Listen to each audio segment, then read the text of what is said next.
सभी को नमस्कार। आज हम बच्चों के लिए कुछ बेसिक संक्रियाएं जोड़ घटाव गुणा भाग जो होती है उसमें से गुणा के प्रश्नों को हल करेंगे और उसके बाद फिर भाग के प्रश्नों को देखेंगे।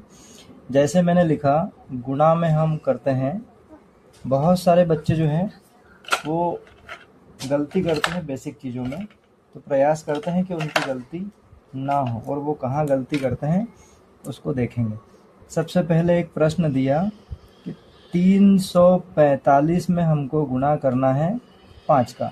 एक छोटा सा सवाल है जिसको हम करने का प्रयास करते हैं।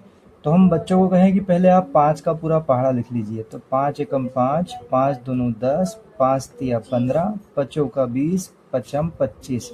हम ये भी बोल सकते हैं कि 3, 4 और 5 ऊपर दी हुई संख्याओं में जो सबसे बड़ी संख्या है उस पहाड़े को वहीं तक केवल लिख लीजिए। 5 सबसे बड़ी संख्या है तो हम इस 5 के पहाड़े को 5 तक लिख लेते हैं। अब हमने देखा कि 5 के पहाड़े को 5 बार पढ़ने में क्या मिलता है, तो बच्चे को हम ऐसा डायरेक्ट बताने की बजाय ऐसा कहें कि 5 एकम 5, 5 दूनी 10, 5 तिया 15, 5 चौका 20, 5 25। तो हमारा ये 25 आया। इसमें जो इकाई का अंक है वो उठकर यहाँ आएगा और जो दहाई का अंक है इसको हम इसके ऊपर लिख देंगे। अब हम 5 के पहाड़े को 4 बार पढ़ेंगे। तो 5 एकम 5, 5 दूनी 10, 5 तिया 15, 5 चौका 20। अब हमारा 20 आया। इस 20 में हम इस 2 को प्लस करेंगे। तो हमने देखा कि 20 और 2 को प्लस करने पर आया है 22। इसमें इकाई के अंक को लिखेंगे हम यहाँ, और ये वाला जो 2 है वो चला जाएगा इसके ऊपर। फिर हमने देखा कि 5 के पहाड़े को हमको 3 बार पढ़ना है। तो 5 एकम 5, 5 दूनी 10, 5 तिया हो गया 15, और इसमें हम प्लस कर देंगे ये ऊपर जो हमने 2 लिखा था, तो ये हो गया 17। अब हम देखेंगे कि इस 3 के बाद कोई संख्या नहीं है, तो ये 17 पूरा का पूरा उठकर यहाँ आ जाएगा। इस प्रकार 345 में 5 का गुणा करने पर 1725 आ गया। इस प्रकार हम गुणा कर सकते हैं। ये हो गया हमारा पहला प्रश्न। अगर हम एक और प्रश्न करना चाहें तो जिसमें हम देखेंगे कि 9807 में अगर हम गुणा करें 6 का, तो हम बच्चे को सबसे पहले बताएं कि भाई पहले 6 का पहाड़ा आप लिख लीजिए। पूरा 6 का पहाड़ा लिख लेंगे हम। तो यहाँ हमने लिखा 6 एकम 6, 6 दूनी 12, 6 तिया 18, 6 चौक 24, 6 पंजे 30, 6 छः 36, 6 7 42, 6 8 48, 6 नाम की 54 और 6 धाम 60। हम देखेंगे सबसे पहले 6 के पहाड़े को 7 बार पढ़ना है। 6 के पहाड़े को हमको 7 बार पढ़ना है। तो 1 बार, 2 बार, 3 बार, 4 बार, 5 बार, 6 बार, 7 बार। हम उसको इस प्रकार से भी बता सकते हैं। यह कहें कि 6 एकम 6, 6 दूनी 12, 6 तिया 18, 6 चौक 24, 6 पंजे 30, 6 छः 36, 6 7 42। अब 42 में हम देखेंगे कि 2 अंक है और 7 के बाद 0 है। जब भी प्रश्न में कभी ऐसा हो जाए कि किसी अंक के आगे 0 लिखा हुआ हो, तो फिर हमको इसका इकाई और दहाई का अंक लिखने की आवश्यकता नहीं है। हम पूरा 42 यहाँ पर लिख देंगे।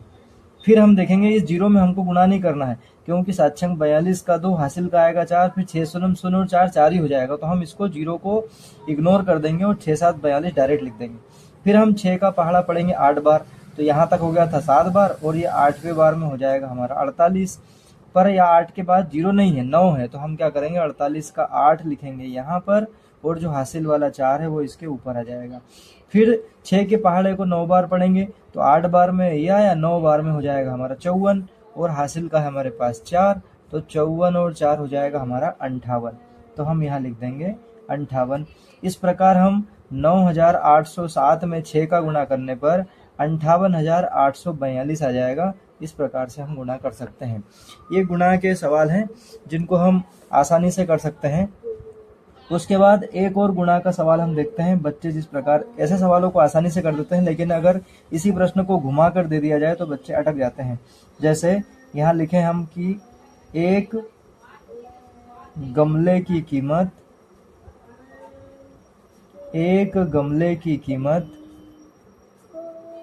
423 रुपए है।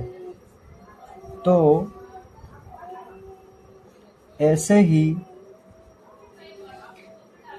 7 गमलों की कीमत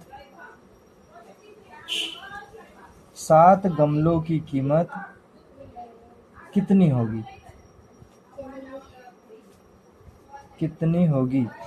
अब इबारत वाले प्रश्नों में बच्चे फंस जाते हैं, उनको ये नहीं समझ में आता कि इसमें जोड़ें, घटाएं, गुणा करें, भाग करें, क्या करें।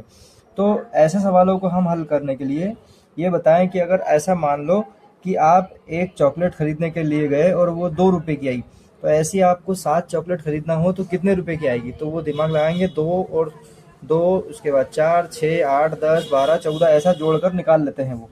तो हम ऐसा कहें उनको कि भाई 2 रुपए की एक, फिर 2, फिर 3, 4, 5, 6 और ये 7। 1, 2, 3, 4, 5, 6, 7 हमने इनको जोड़ा तो कितना आ गया? 14 रुपए। और इसको हम शॉर्ट में बताना चाहें कि एक चॉकलेट कितने की है? 2 रुपए की। हमने चॉकलेट ली कितनी? 7। तो हम इनको 7 बार लिखने की बजाय एक बार की कीमत लिख दें और जितनी हम ले रहे हैं उसका उसमें गुणा कर दें, तब भी हमारा 7 दूनी 14 आएगा। तो हमको ये देखना है कि जब एक वस्तु की कीमत दी हुई हो और अधिक वस्तु की कीमत निकालनी हो तो हमेशा गुणा होता है। तो फिर हम कर देंगे कि 423 में हमको गुणा करना है 7 का। हम 7 का पहाड़ा लिखेंगे, 7 एकम 7, 7 दूनी 14, 7 तिया 21 का 1 हासिल का आएगा 2, 7 दूनी 14 और उस 7 का पहाड़ा 2 बार पढ़ेंगे, 7 दूनी 14 आएगा, उसमें 2 जोड़ देंगे तो हो जाएगा 16। 16 के 6 यहाँ आ जाएगा, हासिल का 1 ऊपर चला जाएगा। फिर 7 का पहाड़ा 4 बार पढ़ेंगे, 1, 2, 3 और 4 हो जाएगा 28। इसमें हम 1 हासिल वाला कर देंगे तो ये हो जाएगा 29।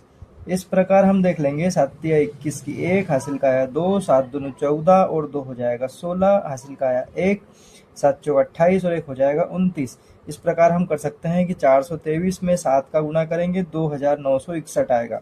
तो लिखेंगे एक गमले की कीमत